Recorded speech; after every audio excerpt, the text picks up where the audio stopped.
Hey, what's up guys? Lego Karma here, coming at you with my very first review. This is a Lego Star Wars set review.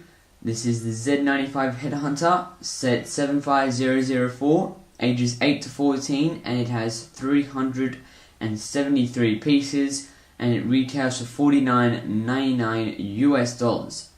So straight away, I'm just gonna get out of it. I definitely recommend that you buy this set immediately if you have the money. Go buy it because it is a great set. You get 2 exclusive minifigures in this set, and it's just great play value. It has it has some great features, and overall it's just a good set. On terms of building, it's not that hard to build it. There are a few interesting ways that that you have to put a few things together, but otherwise it's not that hard, and anybody will probably be able to build it. But with that, let's go straight into the minifigures. So first of all, we have our clone pilot, and because he has no leg printing, I don't really need to show you any of his legs. I'm just going to do a sort of spin so you can see his entire body and full printing. I'm not too sure if his torso printing is new. If so, you can just say in the comments if it's new or not. Otherwise, apart from that, he has a new helmet mold which looks absolutely amazing. From the side, lots of carvings, and it just looks great. Now you do see these guys in the Umbara series. I don't really want to say anything about the Umbara episodes because I don't really want to spoil anything for anyone. And his back printing is the same as the other clones, I think, I'm not too sure. Anyway, he has great head printing, new mold, and he doesn't have any. I don't think his head's new. If it is, again, you can tell me. But otherwise, I don't think so. And that is our clone pilot. Next, we have our 501st Legion Trooper. This is a very anticipated minifig. The LEGO community has been waiting for this guy for a long time. And now that we finally have him, it's just great to see that LEGO has put all the effort into his printing, his new helmet mold, and everything. So you can hear that squeak. So he just looks great. I'll sort of zoom in a bit on his helmet. His helmet looks quite good. I'll actually take it off. His helmet, I'm not sure if you can see that. It's not going to zoom in, so I'll put it back on. Yeah, you can see it better like that. It's his helmet, brand new mold. Printing is amazing, it looks great. From the side you can sort of see the structure. It just looks great overall, and we're glad that the LEGO community has finally made one.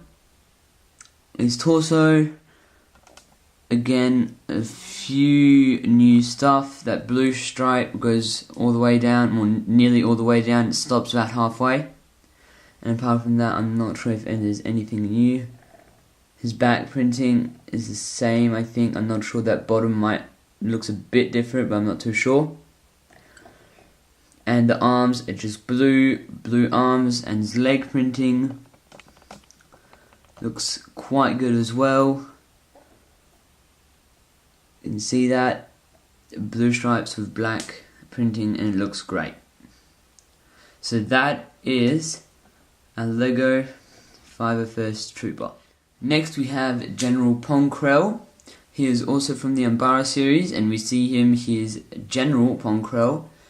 And I think LEGO could, the mold itself, the new mold is great. There's lots of detail and everything, it looks great, but I reckon that they could have just had 2 arms and a head on a single body without adding a mold, because otherwise it just looks a bit dodgy. So I'll give you an overview, and I'll show you the new mold separately. That's it, you can see his 2 arms, his 4 arms there. And yeah, so I'll show you his new mold. As I said, it could, in my opinion, have been done a little better. You can see that there, and the way it just sticks on, it just sticks on with like, you know, that like those 4 little things, and it just sort of goes on to the minifigure. So as I said, the detail's great. It's just that like when it puts on, it makes it that like 2/3 of his body is his like upper, it's like his chest and his head, while 1/3 is his legs, so it looks a bit awkward. But otherwise, that's his sort of mold, new mold, and I will show you his normal body. It's got a great amount of detail. Show that around. He's got the back printing, his Jedi robes, his white arms, signifying that he probably has clone armor on, and his leg printing is quite good as well. You can see there, you can see the white as well, so he's also wearing armor on his legs, and you can see his Jedi robes coming down. And that is General Pong Krell. Now that the minifigures are done, we can get straight on into the ship. So the ship itself isn't that big. I'll show you the clone pilot in comparison, because I will be putting him in the ship later. So if you can see that in comparison, it's not huge, but it's quite big as well. It's one of the larger ships that we get, like starfighters, and I think that we should use like good use of that, because you can use this in mocks and things like that, and things in your own creations, and it's just great altogether. So that's a size comparison. Now onto the ship itself. So I'll just give you an overview of the ship, showing you from the front all the way to the back. So this is the sort of nose that it has, all the way up to the cockpit. The cockpit's quite nice.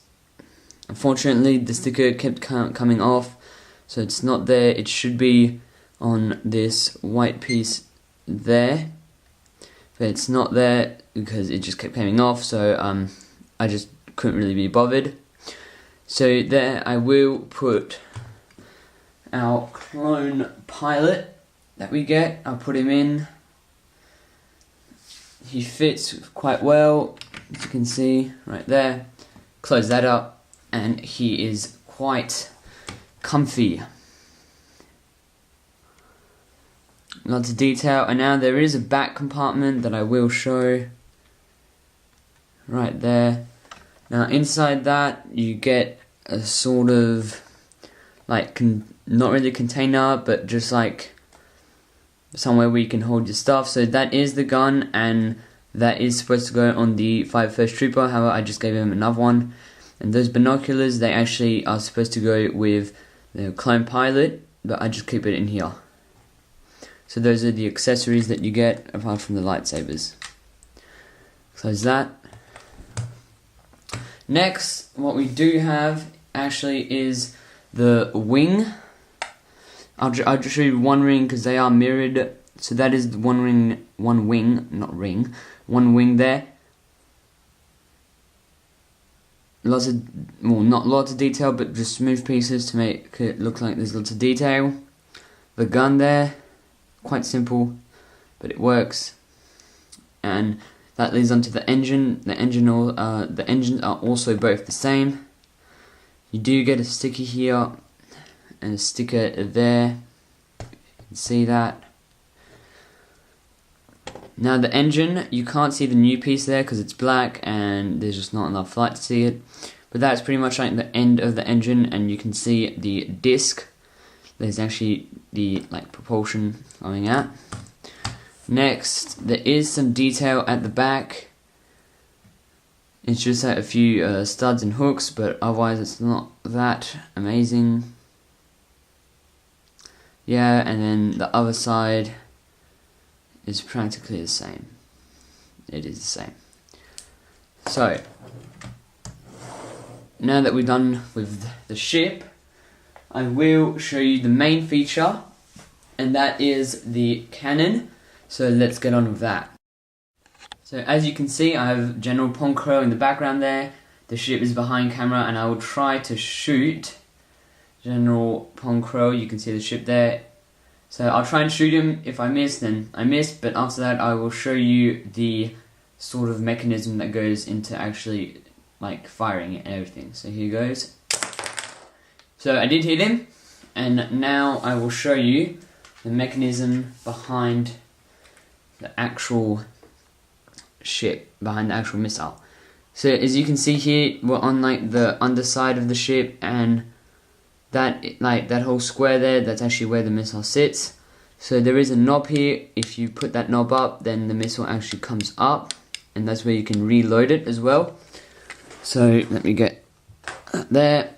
So what you do, you flick it up with this, and you reload it. Once you reload, you just let it go down, and then to pull it up, it fires. Simple as that. It's good, it fell right next to me. Also, while we're on the back, I will show you the landing mechanism. As you can see, we have 2 and 3 landing mechanism, more like landing struts. They just go up fully, and this one comes back, and all that lets it stay on landing.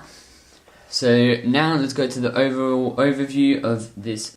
So overall, my recommendation for the Z-95 Headhunter is that you buy it straight away, because there's a great playability feature with it. It's not too big so that you can actually hold it up and sort of do your own dog chase with other ships, but it is not too small that that it's worth buying for the amount of pieces that you have.